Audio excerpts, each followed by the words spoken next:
Friends, તમારું સ્વાગત છે મારા કિચનમાં.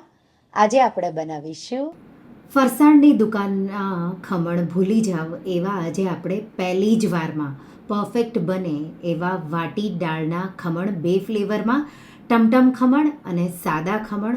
જો તમને ચટપટા ખમણ ભાવતા હોય તો ટમટમ ખમણ તમે વારંવાર બનાવશો.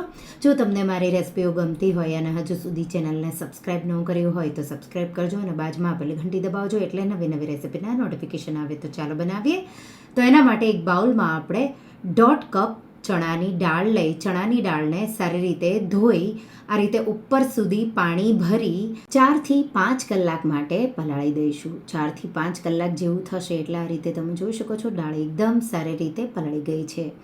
દાળને આપણે એક પાણીથી ધોઈ અને આ રીતે પાણી બહુ વધારે નહીં, આ રીતે નિતારી અને દાળને મિક્સર જારમાં ઉમેરીશું. તો અડધી મેં ઉમેરી અને અડધી બાકી છે. સાથે 3 ટેબલસ્પૂન જેટલું દહીં ઉમેરી અને આપણે એને વાટી લઈશું. તો આ રીતે દરદરું વાટવાનું છે, એકદમ સ્મૂધ નથી વાટવાનું. તો દહીં જ મેં વાપર્યું છે વાટવા માટે અને મિક્સર ઓન ઓફ કરી અને કકરું આવું મિશ્રણ તમારે વાટી લેવાનું.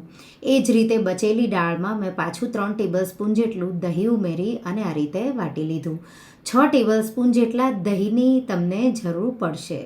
સાથે 1 મુઠ્ઠી જેટલા પૌવાને ધોઈ અને થોડીવાર માટે પલાળ્યા હતા. પૌવામાં પણ થોડું પાણી અને દહીં ઉમેરી પૌવાને પણ વાટીને મેં આ રીતે દાળમાં ઉમેરી દીધા. હવે આપણે એકદમ સારી રીતે એક જ દિશામાં 3 થી 4 મિનિટ જેવું બેટર ફેટી લઈશું. તો પૌવામાં પણ બહુ ઓછું એવું પાણી વાપરી અને તમે બેટર જોઈ શકો છો થોડું થીક છે એવું જ રાખવાનું છે.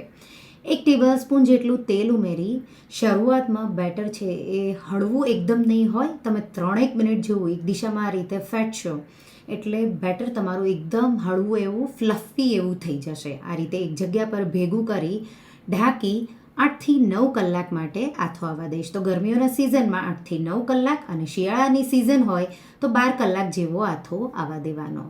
તો અહીંયા ગરમીની સિઝન છે એટલે 8 કલાક પછી સારો એવો ખાટો અને પરફેક્ટ એવો આથો આવી ગયો. બેટર આ રીતે મેં મિક્સ કર્યું. એમાં આપણે મીઠું 1/2 ટીસ્પૂન જેટલું, 2 ચપટી જેટલી હળદર ઉમેરી અને અહીંયા તમારે બેટરને હાથેથી જ આ રીતે ફેટી મિક્સ કરવાનું છે. તો એ પણ તમારે ખાસ ધ્યાન રાખવાનું. તમારે કોઈ ચમચાથી નહીં, આ રીતે આંગળીઓથી તમે ફેટશો એટલે તમારું બેટર એકદમ સારું એવું બનશે. બેટર થોડું મને જાડું લાગી રહ્યું છે એટલે મેં 1-2 ટેબલસ્પૂન જેટલું પાણી ઉમેર્યું. પાછું બેટરને આપણે ફેટી લઈશું.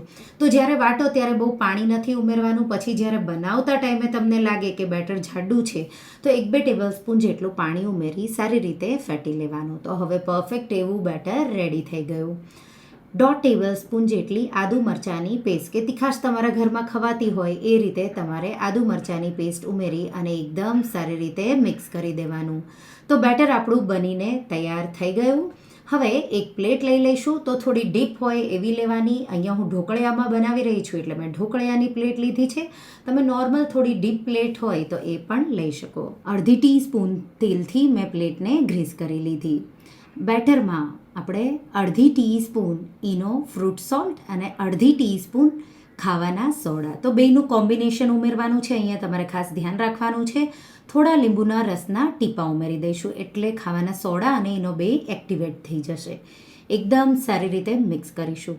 બે તમે ઉમેરશો એટલે જાળી અને સોફ્ટનેસ બે એમાં બહુ સારું એવું આવશે એટલે બે ઉમેરવું જરૂરી છે. અહીંયા મેં 4 થી 5 ટેબલસ્પૂન જેટલું જ પાણી ટોટલ વાપર્યું છે. તો પૌવામાં પણ ઉમેર્યું અને પછી અહીંયા 2 ટેબલસ્પૂન જેટલું.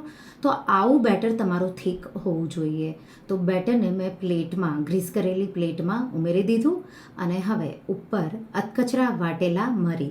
તો ટ્રેડિશનલી અધકચરા વાટેલા મરી હોય પણ હું અત્યારે મરી પાવડર છાંટી રહી છું. તમારા સ્વાદ પ્રમાણે તમને જેટલો ફાવે એટલો મરી પાવડર તમારે આ રીતે પૂરી પ્લેટમાં છાંટી દેવાનો. ઢોકળિયામાં પાણી મેં ગરમ કરવા મૂકી દીધું હતું. પાણી હવે ઉકળી ગયું છે તો મેં પહેલાં જ ઉકળવા મૂકી દીધું હતું અને આ રીતે પાણી ઉકળવા લાગે એટલે આપણે પ્લેટ મૂકી દઈશું અને ઢાંકી હાઈ ફ્લેમ પર 15 થી 17 મિનિટ માટે આપણે એને સ્ટીમ થવા દઈશું. 15 થી 17 મિનિટ જેવું થશે એટલે આપણે વાટી દાળના ખમણ છે એ બની રેડી થઈ જશે.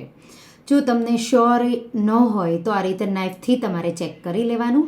બેટર જો આવે તો મીન્સ હજી નથી થયું, અહીંયા બેટર બિલકુલ નથી આવ્યું, એટલે આપણા ખમણ સ્ટીમ થઈને રેડી થઈ ગયા. તો ટોટલ 17 મિનિટ મને અહીંયા ટાઈમ લાગ્યો. એકદમ સોફ્ટ એવા હલકા આપણે એને ડ્રાય થવા દઈશું. અને હવે આપણે નાઇફના મદદથી આ રીતે નાના નાના, તો તમે નાના મોટા કેવી રીતે સર્વ કરવાના છો એ રીતે તમારે એના સ્ક્વેર ચોરસ આ રીતે ટુકડા કરી લેવાના. આ રીતે તમે ખમણને પછી સેપરેટ કરી લેવાના એકવાર કટ થઈ જાય એટલે. તો તમે જોઈ શકો છો જાળીદાર સોફ્ટ એવા વાટી દાળના ખમણ બનીને તૈયાર થઈ ગયા. તમારે ચટણી સાથે વઘાર વગર ખાવા હોય તો એમ પણ ખાઈ શકો. હું અહીંયા બધા જ ખમણને સેપરેટ કરી લઈશ. હવે પહેલાં આપણે ટમટમ ચટપટા ટેસ્ટી એવા ખમણનો વઘાર કરીશું. એના માટે એક પેનમાં તો અડધા ખમણ બે હું થોડા ટમટમ ખમણ અને થોડા સાદા ખમણનો વઘાર એ રીતે કરી લઈશ.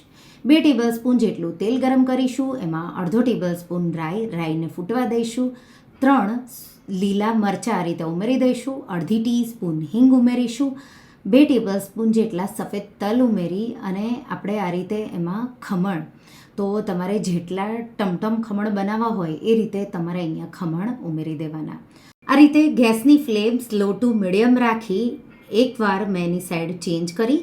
હવે એના પર 1 ટીસ્પૂન કાશ્મીરી લાલ મરચું, 2 ચપટી જેટલો ગરમ મસાલો, તમને થોડો વધારે ફ્લેવર જોવે તો અડધી ટીસ્પૂન જેટલો, અડધી ટીસ્પૂનથી 1 ટીસ્પૂન જેટલું સંચળ અને 1 ટીસ્પૂન જેટલી મેં બ્રાઉન શુગર કે તમે ગોળ પણ ઉમેરી શકો, લીલા ધાણા ઉમેરી અને આપણે એને કોટ કરવાનું છે. તો મિક્સ કરી 1-2 મિનિટ જેવું મેં એને બધી સાઈડથી કોટ કરી લીધું. અને લાસ્ટમાં આપણે 1 ટીસ્પૂન જેટલો ચાટ મસાલો ઉમેરી અને આ રીતે પાછું આપણે એને કોટ કરી લઈશું. તો તૈયાર છે આપણા ટમટમ ખમણ. હવે બીજા ખમણનો વઘાર કરી લઈશું. તો આ સાદા ખમણનો જ વઘાર છે. એના માટે પાછું 2 ટેબલસ્પૂન જેટલું તેલ ગરમ કરીશું. અડધો ટેબલસ્પૂન જેટલી રાઈ, 2 થી 3 લીલા મરચાં, રાઈ ફૂટી જાય પછી લીલા મરચાં ઉમેરી અને સાથે સફેદ તલ. હવે થોડું પાણી ઉમેરવાનું છે, પાણીને ઉકળવા દેવાનું. ખમણ છે એ ખાતા ટાઈમે ડ્રાય ન લાગે એટલે થોડું પાણી ઉમેરી ખમણ ઉમેરી સાથે ઉપર લીલા ધાણા ઉમેરી અને તમારે ખમણને બધી સાઈડથી વઘારનો કોટ આવી જાય એ રીતે તમારે ઉછાળી અને આ રીતે ખમણને મિક્સ કરી દેવાના. તો ખમણ આપણા બનીને રેડી થઈ ગયા. હવે ખમણ સાથે ખવાતી ફરસાણની દુકાનમાં જેવી ચટણી મળે એવી જ ચટણી બનાવી લઈશું. એના માટે મિક્સર જારમાં 3 બહુ તીખા ન હોય એવા મોળા મરચાં, અડધો કપ લીલા ધાણા, નાનો ટુકડો આદુનો, અડધા લીંબુનો રસ, સાથે આપણે 2 ખમણ, તો જે ખમણ વઘાર વગરના હોય એમાંથી ખમણ લઈ લેવાના અને આ રીતે અધકચરું એવું વાટવાનું છે. સ્મૂધ એવું નથી વાટવાનું, એ ધ્યાન રાખવાનું. હવે 2 ટીસ્પૂન જેટલી ખાંડ કે પછી ગોળ, તો મેં અહીંયા ગોળ વાપર્યો છે, ખાંડ હોય છે 1/4 કપ જેટલું પાણી ઉમેરી પાછું અધકચરું એવી ચટણી આપણે વાટી રેડી કરી લઈશું. તો ખમણ સાથે ખવાતી ફરસાણની દુકાન જેવી ચટણી તૈયાર થઈ ગઈ. ચટણીને આપણે સર્વિંગ બાઉલમાં કાઢીશું. હવે આપણા 2 ખમણ પણ તૈયાર છે.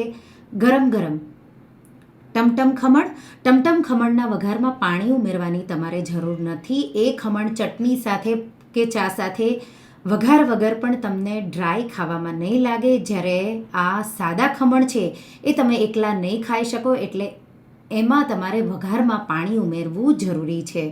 તો 2 ખમણ તમે આ રીતે સર્વ કરો. જે તમને વધારે ભાવે એનો વઘાર તમારે વધારે કરવાનો અને લીલા ધાણાથી ગાર્નિશ કરી બનાવેલી ચટણી સાથે સર્વ કરો. સવારના નાસ્તા માટે જો તમે બનાવવાના હોય તો સાંજે 5 વાગે દાળ પલાળી સૂતા પહેલાં તમારે એને આ રીતે વાટી અને સવારે આથો આવી જાય એટલે તમે ખમણ નાસ્તા માટે સર્વ કરી શકો.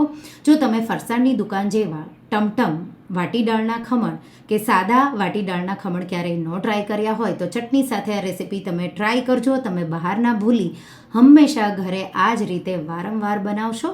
તો રેસીપી એકવાર ટ્રાય કરી મને કમેન્ટમાં કહેજો કે તમને આ વાટી દાળના ખમણની રેસીપી કેવી લાગી. તો તમને આ રેસીપી કેવી લાગી મને કમેન્ટમાં જરૂરથી જણાવજો. અને હા, જો તમને આ રેસીપી ગમી હોય તો વિડીયોને લાઇક કરજો, શેર કરજો અને મારા ચેનલને સબસ્ક્રાઈબ કરજો. અને આવી જ નવી રેસીપીઓ માટે તમે બેલ આઇકોન બટનને પ્રેસ કરજો.